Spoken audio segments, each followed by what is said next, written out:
అందరికీ నమస్తే. నా పేరు శ్రీకాంత్. ఫస్ట్ టైం మీరు మన ఛానల్ చూస్తుంటే సబ్స్క్రైబ్ చేస్తారని మనస్ఫూర్తిగా కోరుకుంటున్నా. 100 గొడ్లను తిన్న రాబందు ఒక్క గాలివానకి కూలింది అనేది పెద్దోళ్ళు మనకు చెప్తున్న సామెత. అంతేకాకుండా రాజకీయాలు కానీ ఒక సంస్థను ఆర్గనైజ్ చేసేటువంటి వ్యక్తులను చాలా సంస్కారవంతంగా మాట్లాడాలి. మనకి ఈశ్వరుడు నోరిచ్చాడు కదా అని ఎలా పడితే అలా మాట్లాడితే తిరిగి అదే భాషని వేరే వాళ్ళు మాట్లాడితే పాపం మనోళ్ళకి ఎక్కడో లేనటువంటి ఇగో స్టార్ట్ అవుతుంది. మీ అందరూ తెలిసి ఈ మధ్య తెలంగాణలో ఒక నోటి తుత్తరగాడు ఉన్నాడు. మామూలుగా ఆంధ్రప్రదేశ్లో ఇంతకుముందు మనం కొడాలి నాని గురించి చెప్పేవాళ్ళం. ఎందుకంటే మన నాని మీకు అందరూ తెలుసు, వాడమ్మ మొగుడా ఈడమ్మ మొగుడా అని చెప్పి మాట్లాడేవాడు. అంతకంటే నోటి తుత్తరగాడు తెలంగాణలో ఒక ఆయన ఉన్నాడు. రే ఇది మీ అబ్బ జాగిరానా, నీ అయ్య జాగిరానా, రే లోకేష్ వస్తావా లేకపోతే నీ పోలీసులు పంపిస్తావు, ఇలా మాట్లాడేవాడు. మీకు నేను ఇప్పుడు మాట్లాడేటప్పుడే మీకు అర్థమై ఉంటుంది ఎవరు ఆ వ్యక్తి అని. అంటే మీ అందరూ కూడా నోటెడ్ అయి ఉంటుంది. క్రాంతి సేవాదళ్ అనేది ఒకటి పెట్టినటువంటి పృథ్వీరాజ్ అనేటువంటి వాడు. మనోడు నోటికి ఏదో పెడితే డాక్టర్ చదివాడంట. డాక్టర్ చదివేవాడు ఎలా ఉంటాడో, ఎంత సంస్కారవంతంగా ఉండాలో, ఎలా మాట్లాడాలో కనీసం ఇంగిత జ్ఞానం లేకుండా తెలంగాణ పరువు తీశాడు. ఎందుకంటే రాజకీయ విమర్శలు చేయడంలో తప్పు లేదు, కానీ మనం ఏది పడితే అది, ఎవరిని పడితే ఏ స్థాయిలో ఉన్నోని కూడా మనం ఏకవచనంతో మాట్లాడితే తిరిగి వాళ్ళు అదే స్థాయిలో కౌంటర్ ఇస్తే సంస్కారవంతంగా సమాధానం చెప్పాలంటున్నాడు. మనోడి ఒక వీడియో చూపిస్తాను మీకు, చూడండి. మనోడు ఎంత పత్తిత్తులు అంటాడో ఈ వీడియో చూస్తే మీకు అర్థమైంది. తర్వాత మనోడు మాట్లాడినటువంటి వీడియో కూడా నేను చూపిస్తాను. అంటే ఆయన దాకా వస్తేనే విలువలు, గౌరవం అలాంటివి కావాలని అడుగుతున్నాడు. బరాబర్ మా అయ్య జాగిరే. నువ్వు మళ్ళొక్కసారి ఆ పదం మాట్లాడే ముందు, వాడే ముందు ఈ అయ్యలు గీయలు అనేది అగౌరవపరిచే రీతిగా ఫస్ట్ నువ్వు మాట్లాడకుండా ఉండు. ఆ సంస్కారం ఫస్ట్ మీరు తెచ్చుకోండి అంటాడు. తెలంగాణ మా అయ్య జాగిరే, కానీ మీరు మాట్లాడేటప్పుడు సంస్కారంగా మాట్లాడండి అంటే. ఎందుకంటే మనోడు చాలా పత్తిత్తు, మనోడు చాలా సంస్కారంగా మాట్లాడతాడు. ఎంత అద్భుతమైనటువంటి భాషను మాట్లాడతాడంటే మీ అందరికి ఒక చిన్న వీడియో. ఎందుకంటే మనోళ్ళు పెద్దోళ్ళు సామెత చెప్తారు కదా, పతివత పరమాణం వండితే తెల్లారిన దాకా సల్లారలేదని. ఆ పతివత ఈ పతివతే ఈ తెలంగాణ ముసుగులో పెట్టుకొని ఎలా మాట్లాడుతున్నాడో ఒకసారి మీరు చూడండి. చూసిన తర్వాత ఆ వీడియోకి మనం పూర్తి స్థాయిలో కౌంటర్ ఇద్దాం. ఏమంటున్నాడు, సంస్కారం కావాలని అడిగాడు. సరే, మనోడు ఎంత సంస్కారవంతుడో ఈ వీడియో. చంద్రబాబు నాయుడు అంటాడు, ఇంకోడు రేవంత్ నాయుడు అంటాడు. ఇద్దరు అక్కడ అక్కటోపా ఎటోపాయ పెట్టి ఈ రెండు రాష్ట్రాలు ప్రతి శనివారం ఆదివారం హైదరాబాద్ లో మీకు ఏం పనరా? చంద్రబాబు నాయుడు కావచ్చు, ఆయన డిప్యూటీ సీఎం ఆయన కావచ్చు, మీ ఇద్దరికి హైదరాబాద్ ఏం పని? అసలు హైదరాబాద్ ఏం పెట్టుకున్నారు మీరు? ఎవడో తలకాది తిరిగినోడు ఎవడో ఉండేది ఉంటే బిడ్డ మీరు ఉన్న జాగాలు ఉన్నారు అటే బీక్తారు. సో ఇది బరాబర్ మీ అయ్య జాగీరా అయితే ఒక రాష్ట్ర ముఖ్యమంత్రిని, మీ తెలంగాణ రాష్ట్ర ముఖ్యమంత్రిని గౌరవవచనంతో మాట్లాడిన జాత కాదు. అట్లాగే పక్క రాష్ట్ర ముఖ్యమంత్రిని, ఉప ముఖ్యమంత్రిని గౌరవం ఇచ్చి మాట్లాడు.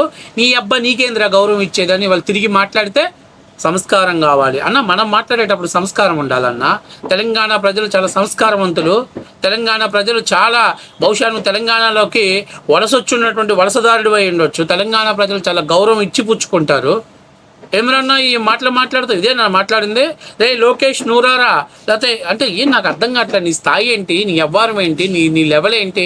మహా అయితే ఒక తెలంగాణలో ముసుకేసుకున్నటువంటి ఏదో ఒక సేవా దళాన్ని నడిపినానని చెప్పి చెప్పుకుంటున్నావు. అంత మాత్రం చేత ఒక రాష్ట్ర ముఖ్యమంత్రిని, లేకపోతే ఒక రాష్ట్ర ఉప ముఖ్యమంత్రి గారిని, ఒక రాష్ట్ర మంత్రిని, లేకపోతే ఒక రాష్ట్ర ముఖ్యమంత్రిని అరే పొరే అనేటువంటి సంస్కారం, సంస్కృతి నీకు ఎవడిచ్చాడు, ఎవరు నేర్పించాడు? కాబట్టి నేను ఏంటంటన్నా, మనం ఎదుటోళ్ళకి నీతులు చెప్పడం కాదు, మనం పాటించాలి. మనం పాటిస్తే ఎదుటోళ్ళు మనల్ని పాటిస్తాడు. ఏమి పొద్దుగూకులు తగ్గించుకుంటున్నావు? ఏమన్నాడు పవన్ కళ్యాణ్ గారు? ఏమన్నారు? తెలంగాణ నీ అబ్బా జాగిరా కాదురా, ఇది మా అందరు జాగిరా అన్నాడు. ఏం తప్పేముంది? అదేం పెద్ద తప్పేం కాదు. దానికి నువ్వు తెగ బాధపడిపోతున్నావు. నిన్నటి నుంచి నువ్వే కదా తెలంగాణ మా అబ్బా జాగిరా, మా అబ్బా జాగిరా అని అంటుంది. నేనేమంటున్నానంటే, తెలంగాణ పాకిస్తాన్లో లేదు, తెలంగాణ ఆఫ్ఘనిస్తాన్లో లేదు, తెలంగాణ ఏమి ఇరాన్ ఇరాక్ లేదు, లేకపోతే తెలంగాణ ఏం పాలస్తీనాలో లేదు. అదేమన్నా దానికి ఏమన్నా ప్రత్యేకంగా పాస్పోర్ట్ వీసా లేదు. తెలంగాణ కూడా ఆంధ్రప్రదేశ్ లాగే మిగతా అన్ని రాష్ట్రాల లెక్కన భారతదేశంలో మిళితమైనటువంటి రాష్ట్రం, స్వేచ్ఛాగా జీవిస్తున్నటువంటి ప్రజలు జీవించినటువంటి రాష్ట్రం. ఆ రాష్ట్రంలో మీరు రాజకీయ అవసరాల కోసం మీరు ఎవరినో ఢీ కొట్టాలనే ఉద్దేశంతో ఈ ఆంధ్ర వాళ్ళు కేసీఆర్, పవన్ కళ్యాణ్ అని ఏకవచనాలతో మాట్లాడి మీరేదో టైం పాస్ రాజకీయాలు చేస్తున్నారు. ఎన్ని రోజులు చేస్తారు? ప్రజలు కూడా చూశారు కదా. నిన్న పవన్ కళ్యాణ్ అక్కడ ప్రెస్ మీట్ పెట్టాడు. అర్థమైపోయింది కదా, ప్రజలకు కూడా అర్థమైపోయింది కదా. 13 ఏళ్ళు రాష్ట్ర విభజన చెంది ఈరోజు మీరు మాట్లాడుతున్నారు. మీరు తెలంగాణ రాష్ట్రాన్ని, హైదరాబాద్ క్యాపిటల్ అన్నీ తీసుకొని ఇంకా మమ్మల్ని ఆంధ్ర వాళ్ళు మోసం చేశారు, ఆంధ్ర వాళ్ళు మమ్మల్ని దోపిడీ చేశారంటే అక్కడ పాలిస్తున్న వాళ్ళు, పాలకులు చేతికి గాజులు వేసుకున్నారా లేదా చేతకాని దద్దమ్మలా అని మేము అడగాలనుంది. మేము అడగాలనుంది. తెలంగాణ ప్రజల్ని మేము గౌరవించాం, తెలంగాణ సెంటిమెంట్ని మేము గౌరవించాం, తెలంగాణ ఉద్యమాన్ని మేము గౌరవించాం. కానీ మీరు ఆంధ్రప్రదేశ్ ప్రజలని అవమానపరిచే విధంగా మాట్లాడింది కవితమ్మ. ఏంటమ్మా కవితమ్మ? ఢిల్లీకి వెళ్ళి లిక్కర్ వ్యాపారం చేసి, లిక్కర్ స్కాములు చేసి, జైలుకి వెళ్ళి తెలంగాణ ఆడబిడ్డల పరువు తీసిన నువ్వు కూడా మాట్లాడుతున్నావు. నిన్నటిదాకా పోనీలే పాపం కొట్లాడుతుంది తెలంగాణ కోసం ఒక మహిళని మేము గర్వంగా నీ వెనకాల నిలబడాలనుకున్నావు. పర్లేదు, బరాబర్ కేసీఆర్ కూతురు కాదు, బ్రహ్మాండంగా పనిచేస్తుంది అనుకుంటున్నా. ఆమె నిన్న మాట్లాడుతుంది. ఏం చేస్తావు నువ్వు తెలంగాణకి పెద్ద మీ నాయన దొర అయితే నువ్వు దొరసానిలాగా వ్యవహరించావు. ఏం చేస్తున్నారు మీరు తెలంగాణ దొరసాని? 9 ఏళ్ళు మీ కింద పెట్టి రాష్ట్రాన్ని ఆగం చేయలేదా మీరు? తెలంగాణ సంపదను దోచుకోలేదా మీరు? మీ ఆస్తులు ఎలా పెరిగాయి? 2014 ఎన్నికల అభివృద్ధి చేసే నాటికి మీ ఆస్తులు ఎంత ఉన్నాయమ్మా? మీ నాయన ఆస్తులు 53 లక్షలు. కానీ 19కి ముఖ్యమంత్రి, 18కి ముఖ్యమంత్రి అయ్యేసరికి 58 కోట్లు, 10 రెట్లు పెరిగింది. ఇది అఫీషియల్. అన్అఫీషియల్ ఎంత ఉంటుందో. కాబట్టి నేను చెప్పేది ఏంటంటే తెలంగాణలో పాలించిన పాలకులు దొంగోళ్ళు, ఆంధ్రప్రదేశ్లో పాలించిన పాలకులు దొంగోళ్ళు. తెలంగాణ ప్రజలు కాదు, ఆంధ్రప్రదేశ్ ప్రజలు కాదు. నేను అడుగుతున్నా, మీరు అక్కడి నుంచి వచ్చి రొయ్యలు అమ్ముకోండి, కర్రీస్ పాయింట్ అమ్ముకోండి. రొయ్యలు కర్రీస్ పాయింట్లు అమ్మట్లేదమ్మా. తెలంగాణ ఇన్ఫ్రాస్ట్రక్చర్లో కీలక పాత్ర పోషించావు, తెలంగాణ ఐటీ కంపెనీలో కీలక పాత్ర పోషించారు. మీరు పద్దాకల ఇలాగే మాట్లాడుతూ ఉంటే ఖచ్చితంగా జీడిపిలో హైదరాబాద్ ఏదో ఒక రోజు డౌన్ అవుతుంది. మీరు ఏదో చెన్నాపట్నం చూసుకోండి, ఇంతకుముందు ఇలాగే వాగి తమిళియన్స్ వాగితే చివరికి తమిళియన్స్ ఈరోజు ఎనీబడి లాంగ్వేజెస్లో ఉన్నటువంటి వాళ్ళు anybody come to my state, మీరు ఎక్కడే ఉండండి, మీకు ఏం ప్రాబ్లం లేదని చెప్పి చివరికి ఆ బోర్డు పెట్టాల్సిన పరిస్థితి వచ్చింది. రేపు మీరు కూడా అదే పరిస్థితి వస్తుంది. కాబట్టి గ్లోబలైజేషన్ అవటం అంటే అక్కడికి వచ్చారంటే బతకడానికి వస్తారు తప్ప నుంచి అక్కడేదో మీ సంపద దోసుకుపోవటానికి, మీ సంపద ఎత్తకపోవటానికి ఎవరు రారు.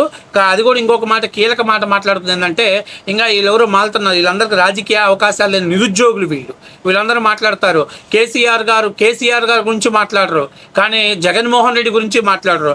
నిన్న ఎక్కడో 1500 కోట్ల రూపాయలు వైఎస్ఆర్ కాంగ్రెస్ పార్టీకి సంబంధించిన బొల్లా బ్రహ్మనాయుడు అనేటువంటి వ్యక్తి దొంగ జీవోలను సృష్టించి, దొంగ పత్రాలను సృష్టించి వాటిని అమ్మాలని చూశాడని చెప్పి సాక్షాత్తు తహసీల్దార్ గారే కంప్లైంట్ ఇస్తే దాని మీద కేసు ఫైల్ చేస్తే దీని మీద మాత్రం తెలంగాణలో ఉన్నటువంటి ఈ ముసుగేసుకున్న బిడ్డలు మాట్లాడరు, ఈ ముసుగు దొంగలు మాట్లాడరు.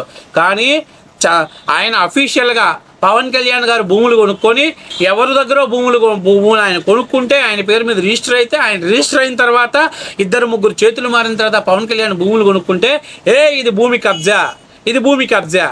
నేను అంటున్న ఆర్డీ ఏం చేశాడు, తహసీల్దార్ ఏం చేశాడు, మరి అక్కడ ఉన్నటువంటి విలేజ్ రెవెన్యూ వాళ్ళు ఏం చేశారు?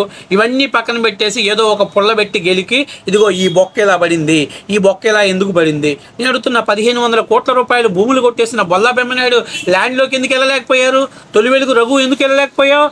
ఎందుకంటే జగన్మోహన్ రెడ్డి పేమెంట్ ఇవ్వడు. మీ టార్గెట్ పవన్ కళ్యాణ్ టార్గెట్ చేయాలి. పవన్ కళ్యాణ్ గారు నిన్న ఓపెన్గా చెప్పాడు, ఓపెన్ ఛాలెంజ్ చేస్తున్నారు రేవంత్ రెడ్డి గారు. నేను కానీ అక్రమాలు చేసినట్టయితే భూమిని తెలంగాణకు రాసిస్తానన్నాడు.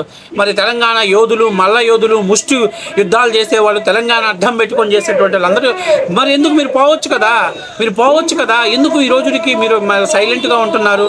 కాబట్టి నేను ఒకటి చెప్పేది ఏంటంటే, మీరు తెలంగాణ అడ్డం పెట్టుకొని చిల్లర పైసలు సంపాదించుకుంటూ తెలంగాణ ఉద్యమాన్ని ప్రజల్లో ఉంచాలని నేను అడుగుతున్న కేసీఆర్ గారు తెలంగాణ ఉద్యమం కోసం బలైనటువంటి అమరులు ఎన్ని కుటుంబాలని ఆదుకున్నాడో, ఎన్ని కుటుంబాలకి ఎమ్మెల్యే టికెట్లు ఇచ్చాడో జగన్ ఓపెన్ ఛాలెంజ్ చేసి అడుగుతున్నా.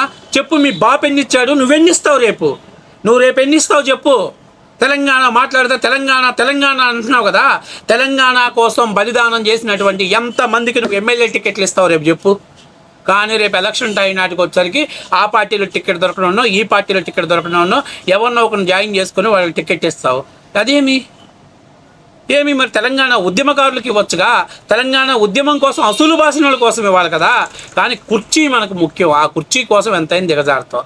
కాబట్టి నేను చెప్పేదంటే పృథ్వీరాజు నీలాంటి వాళ్ళు మీరంతా కూడా తెలంగాణ అనేటువంటి బొమ్మను పెట్టుకొని మాట్లాడుతున్నటువంటి మీలాంటి వాళ్ళకి గౌరవం ఇవ్వాల్సిన అవసరం లేదు. నేను ఇంకోటి చెప్తున్నాను, నువ్వు గౌరవి, మేము ఇవ్వటానికి సిద్ధంగా ఉన్నాం. నువ్వు అరే తురే అని అంటే మాత్రం మేము అరే తురే అని అంటాం. నువ్వు లంబడి కొడక అని అంటే మేము కూడా అదే అంటానికి సిద్ధంగా ఉన్నాం. నువ్వేం పై నుంచి పుట్టుకురాదా, నీదేం ప్రత్యేకమైన పదార్థం ఏం కాదు. నువ్వు గౌరవి, మేము గౌరవం ఇస్తాం. నువ్వు గౌరవం తప్పితే మేము గౌరవం తప్పి మాట్లాడతాం. బరాబర్ అంతే, సరిపోతుంది బ్యాలెన్స్.